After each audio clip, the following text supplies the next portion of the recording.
기령은 크게 한숨을 쉬며 몇 번이고 읽었던 책을 다시 뒤적거렸다. 이장이 이 책을 자신에게 준 이유를 알 것 같았다. 책에는 엿기를 없애는 방법이 상세하게 나와 있었다.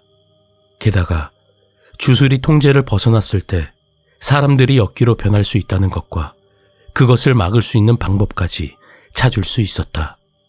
그 방법을 모른다면 엿기를 잡는다고 설쳐봐야 애꿎은 경비대만 죽어나가는 것이 당연했다. 하지만 기령은 이장이 왜 방법을 알면서도 자신에게 이야기해주지 않았는지도 알 것 같았다. 엿기를 잡는 방법이라는 것이 보통이라면 절대 할 수 없을 만큼 끔찍한 것이었기 때문이다. 게다가 정확히 안다고 해서 쉬이 쓸 수 있는 방법도 아니었다. 기령은 어금니를 악물고 고민을 거듭했다. 하지만 그 자신 역시 답은 하나뿐이란 것을 잘 알고 있었다. 부대장 밖에 있나? 기령의 호출에 곧 경비 부대장이 방 안으로 들어왔다. 예, 대장님. 부르셨습니까? 그래. 마을 북쪽으로 조금 올라가다 보면 병자촌이 하나 있는 걸로 아는데 맞는가? 예. 예전에 역병을 앓았던 사람이나 부모 잃은 아이들이 모여있는 곳입니다. 그래. 규모가 어느 정도 되나? 애들까지 하면 40, 50 정도 될 겁니다. 무슨 일 있으십니까? 부대장의 질문에 기령은 잠시 침묵을 유지하다가 입을 열었다. 자네, 나를 얼마나 믿는가? 갑작스러운 말이었지만 부대장은 곧바로 대답했다. 대장님은 우리 마을의 수호자나 다름없습니다. 오래도록 마을 발전에 힘써주시고 언제나 앞장서서 싸워주셨습니다. 그리고 대장님이 안 계셨다면 저희 마을은 진작에 엿귀 소굴이 되었을 겁니다. 최근 들어 엿귀놈들이 기승을 부리고 있지만 대장님은 분명 잘 해결해 주시리라 믿습니다. 그러니 어떤 명령이든 어떤 작전이든 목숨을 걸고 따르겠습니다. 그 말을 들은 기령은 결정을 내린 듯 부대장에게 명령을 내렸다. 좋아. 자네처럼 나를 전적으로 믿어줄 사람들이 더 필요하네. 무예가 출중하고 입이 무거운 경비대원들을 비밀리에 모아주게. 그리고 내일 새벽 아무도 모르게 마을 밖으로 나갈 준비를 시키게. 단단히 무장시키는 것도 잊지 말고.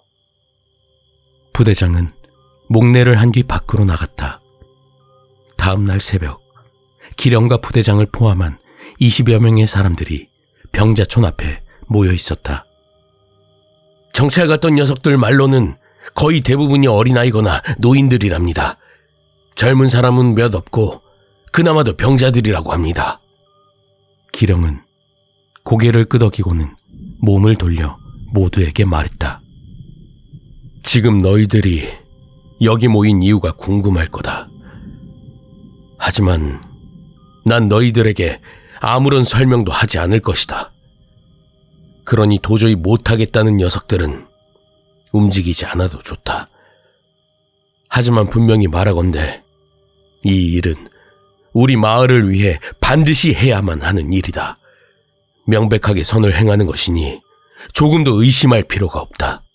게다가 내 말만 잘 따라준다면 너희들이 충분히 만족할 만한 보상을 약속하겠다. 경비대원들이 술렁이기 시작했다.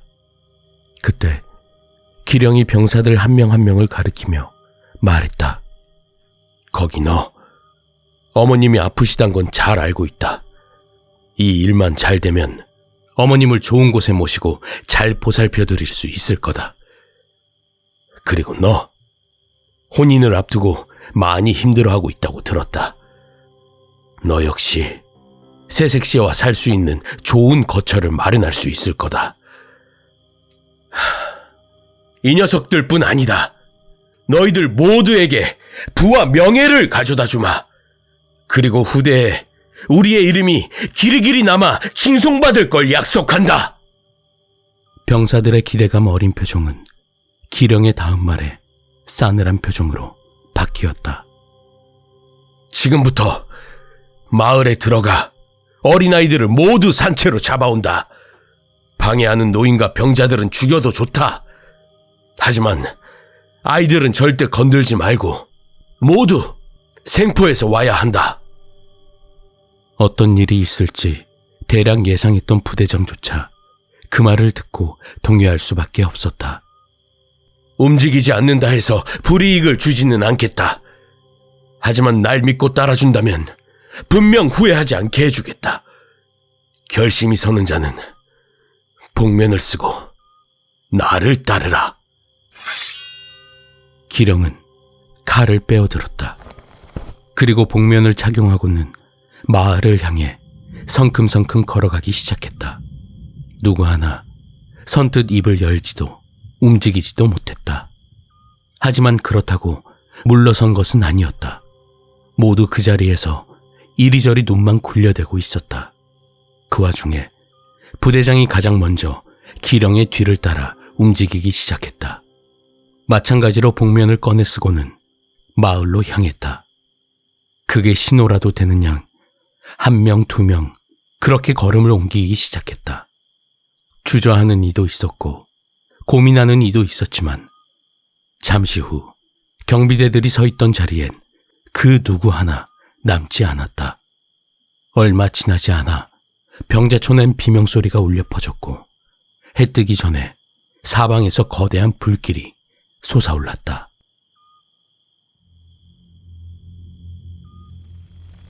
경비대장님, 모두 22명입니다. 부대장이 잡아온 아이들을 동굴에 가둬놓고 수를 세어 보고했다. 생각보다는 적었지만 그럭저럭 가능할 듯했다.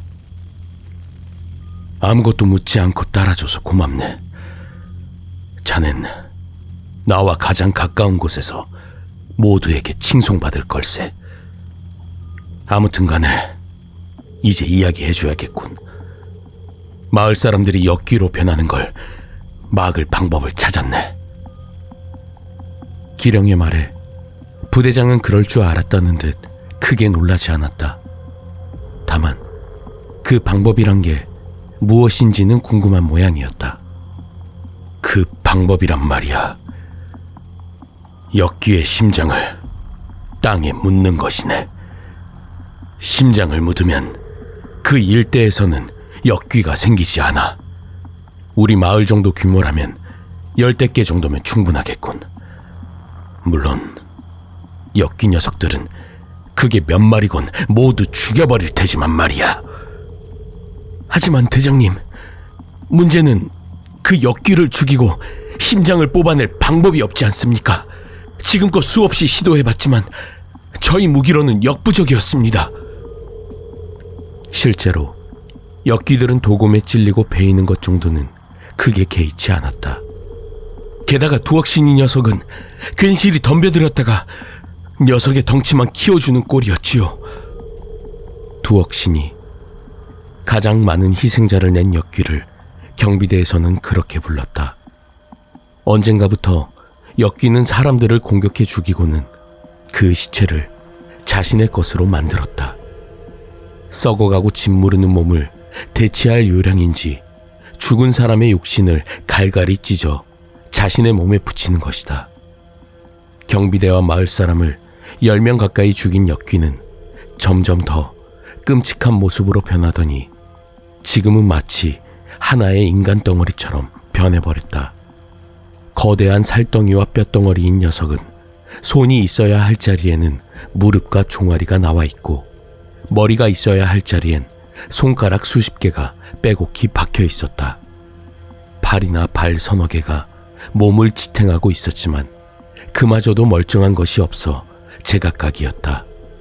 그리고 몸통에서 반죽된 듯 섞여있는 얼굴들에서 수많은 눈과 입들이 제각기 움직이고 있는 것이다. 그 기괴한 모습을 보고 누가 먼저랄 것도 없이 녀석을 두억신이라 부르고 있었다. 기령은 대답 대신 가만히 잡혀온 아이들을 바라보았다. 눈과 입이 막힌 채 묶여서 애초롭게 울고 있는 아이들. 역귀를 죽일 방법은 저기 있지. 그러니 날 믿고 따라주게. 그렇게 말한 기령은 휴식을 취하고 있던 경비대원들에게 소리쳤다. 오늘 해가 지기 전에 역귀 사냥에 나선다. 이제 역귀를 죽일 방법을 알았으니 녀석들을 두려워할 필요가 없다. 그간 우리를 오래도록 괴롭혀온 역귀지만 이제 끝낼 때가 되었어. 머지않아 역귀들의 씨를 말려버릴 것이다. 기령의 말에 지난밤 학살에 괴로워하던 경비대들의 추측감이 지워지기 시작했다. 하지만 그들이 막상 역귀 앞에 섰을 때 망설일 수밖에 없었다. 역귀가 두려워서는 아니었다. 다만 끌려온 몇몇의 아이들을 가리키며 무기에 저 아이들의 피를 묻히라는 기령의 명령 때문이었다. 역귀를 죽이는 방법은 단 한 가지다. 무기를 어린아이의 피로 적셔라. 역귀의 더러워진 몸뚱이는 오로지 아이들의 순수하고 깨끗한 피로만 정화할 수 있다.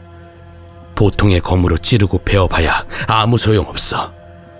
그러니 어서 찔러라. 죽은 아이의 피는 안 된다. 반드시 산채로 찔러야 한다.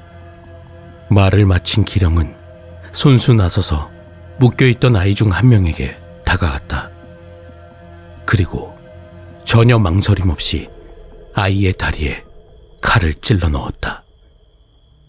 죽이지 않으며 최대한 많은 피를 묻히려는 듯 기령의 칼은 아주 느리고 깊게 아이의 몸을 파고들었다.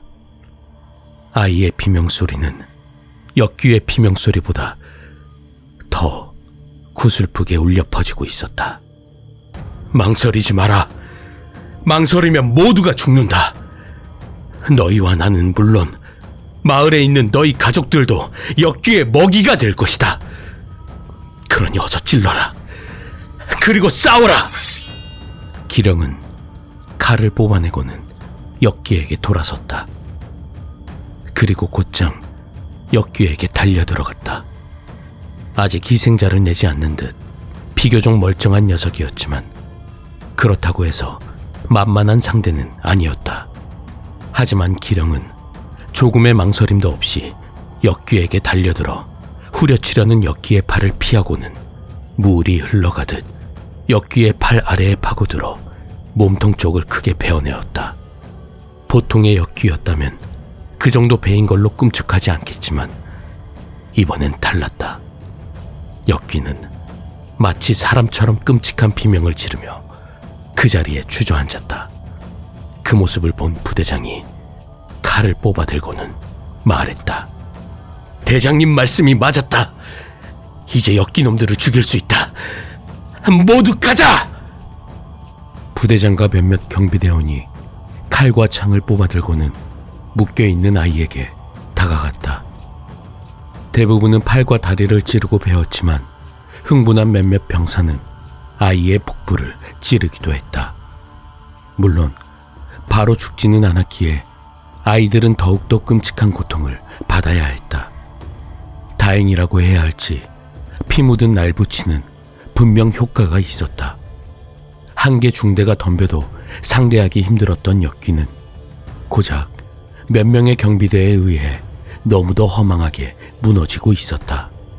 그리고 마침내 죽어가는 역귀에게 마지막 일격을 가하고 심장을 뽑아내었을 때 온몸이 난도질당한 아이 한 명의 숨이 끊어졌다. 경비대원은 누구 하나 다치지 않았다. 죽지 않은 아이들을 치료해. 역귀가 다 사라질 때까지는 필요하다. 마구잡이로 찔렸다간 다 죽어서 쓸모없어질 테니 조심하고.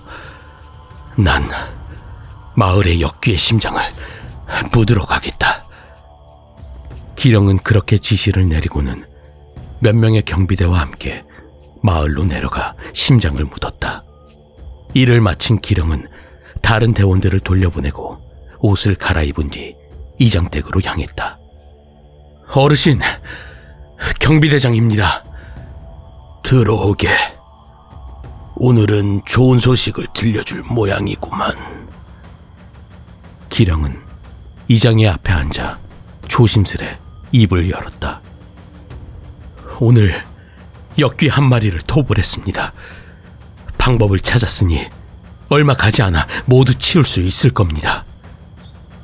이장은 그다지 놀라지 않았다. 그래, 난 자네가 해내줄 거라 믿었네. 나머지 역귀놈들도 잘 처리해주게.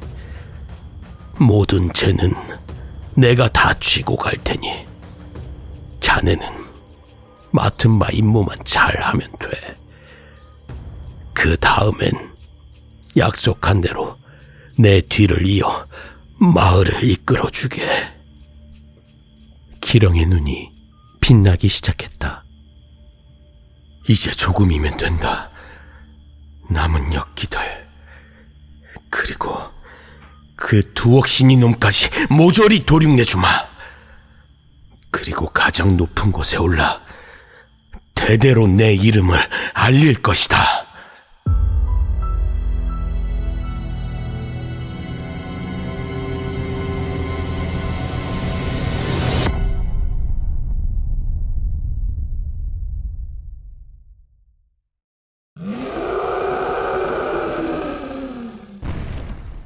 지금이다! 다들 공격해! 기령의 우렁찬 외침에 대원들이 재빨리 역귀에게 달라붙었다.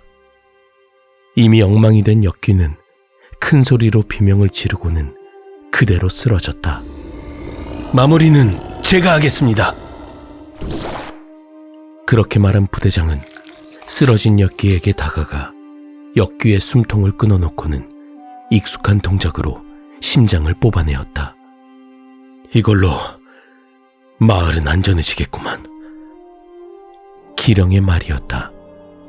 처음 자출한 경비대원들로 토벌대를 꾸려 역귀 토벌을 시작한 지 2달이 막 넘어가는 상황에서 오늘 얻은 것을 마지막으로 마을 전체를 보호할 수 있을 만큼의 역귀 심장을 얻을 수 있었다. 이제 마을 내에서 역귀가 발생하는 불상사만은 온전히 막아낸 것이다. 물론 기령은 이게 끝이라고 생각지 않았다. 이미 10수마리의 역귀를 처리했지만 마을 밖에는 아직도 역귀들이 돌아다니고 있었다. 마을 인근에 있는 역귀 수는 파악한 겐가? 기령의 질문에 부대장은 곧바로 대답했다. 정확히 파악된 녀석만 8마리입니다. 확인이 안 된 녀석들까지 하면 대략 10마리는 될 걸로 보고 있습니다. 곧 정확한 수를 파악하도록 하겠습니다. 기령은 고개를 끄덕이며 각오를 다졌다. 마을은 지켜내었다지만 언제 어디서 역귀가 생겨날지 모른다. 마지막 역귀까지 다 없애야 지긋지긋한 주술의 폭주가 멈출 것이 분명했다.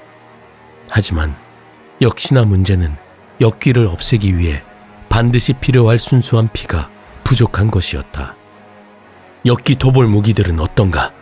얼마나 남았지? 기령은 당연하다는 듯 아이들 대신 무기라는 표현을 썼다. 여러 가지 이유가 있겠지만 부대장이나 비밀을 아는 토벌대원들도 토벌 무기라고 부르고 있었다. 부대장은 잠시 주저하다가 목소리를 낮추고는 조심스레 대답했다. 7 남았습니다. 그중 3은 상태가 그리 좋지 않아 오래 버티지 못할 겁니다. 서둘러야겠군. 첫 번째 전투 이후 효율적인 토벌을 위해 여러 가지 연구를 해보았지만 무기를 아이들 몸에 직접 박아넣는 방법 외에는 효과를 볼 수 없었다. 피 자체가 중요하다기보다는 희생이라는 것이 더 중요한 모양이었다. 때문에 역귀 사냥이 계속될수록 아이들은 빠르게 죽어나갔다. 남은 아이들이 모두 사라지면 더 이상 역귀를 대적할 수 없었고, 그렇다고 또다시 인간 사냥을 하러 나갈 수도 없는 노릇이니 최대한 빨리 끝을 봐야 했다. 심장을 묶고 대원들을 쉬게 해주게. 토벌무기 관리에도 신경 쓰고 난 이장님을 뵈러 다녀올 테니. 그리고 내일 새벽 역귀 토벌을 계속할 수 있도록 준비하게. 기령은 그렇게 명령을 내린 뒤 이장의 집으로 향했다. 어르신, 경비대장입니다. 기령이 왔는가? 그래, 들어오게. 이장의 상태는 여전히 좋지 않아 보였다. 그럼에도 목소리만은 아직 강인한 힘이 서려 있었다. 이장님, 오늘로써 마을은 안전해졌습니다. 이제 마을 안에서 역기가 나타나는 일은 없을 겁니다. 그래, 역시 자네가 해냈구만. 잘 해낼 줄 알았네. 이제 편히 갈 수 있겠어. 기령의 표정이 묘하게 밝아졌지만 나오는 목소리만은 여전히 침울했다. 그런 말씀 마십시오. 곧 쾌차하실 겁니다. 아니네. 이제 정말 멀지 않았네. 난 알 수 있어. 떠나기 전에 마을이 안전해지는 것만 확인하면 더 이상 여한은 없네. 마지막까지 마을을 위해 힘써주게. 서둘러야 할지 모르겠구만. 내가 얼마나 버틸 수 있을지 모르니 역기들을 다 도보라고 나서 나에게 배워야 할 게 많지 않은가. 고작 이장이지만 자네도 알다시피 귀찮은 일이 한두 가지가 아니니 말이야. 이제 기령의 얼굴은 옅은 미소까지 걸려 있었다. 물론 누워있는 이장에겐 그 얼굴이 보일 리 없었다. 아니, 어쩌면 봤다 해도 그다지 신경 쓰지 않았을지 모른다. 아무튼 간에 잘 마무리해주게. 만에 하나 마지막에 일이 틀어진다면 죽어서도 편치 못할 게야. 게다가 못난 내 아들놈에게 중요한 일을 맡기는 불편한 상황은 오지 않길 바라니 명심해주게. 기령이야말로 그런 상황만은 피하고 싶었다. 이장의 아들인 성철은 어리숙한 사람이 아니었다. 자신과는 비교하기 어려울 정도로 총명했고 모든 방면에서 재능이 뛰어났다. 이장을 닮아 강인하고 과감한 성격을 가지고 있어 보통의 상황에선 감히 자신이 이장직을 넘보는 상황이 일어나진 않았을 것이다. 하지만 지금은 가능하다. 고작 경비대장 정도가 아니라 마을을 지킨 영웅이라면 이장직을 다는데 전혀 부족하지 않을 것이다. 이 작지 않은 마을에서 가장 높은 자리에 오른다. 그것만으로도 평생 떵떵거리며 살 수 있다. 게다가 후대에 길이길이 자신의 이름을 알리고 칭송받아 마땅할 것이다. 사냥꾼 시절엔 꿈도 꾸지 못했던 일이 이제 머지않아 현실이 된다. 기령은 터져나오는 흥분감을 억누르며 고개를 조아렸다. 마지막 역기만 처치한다면 모든 것이 끝난다. 이제 기령의 눈에선 단 일말의 망설임도 존재하지 않았다.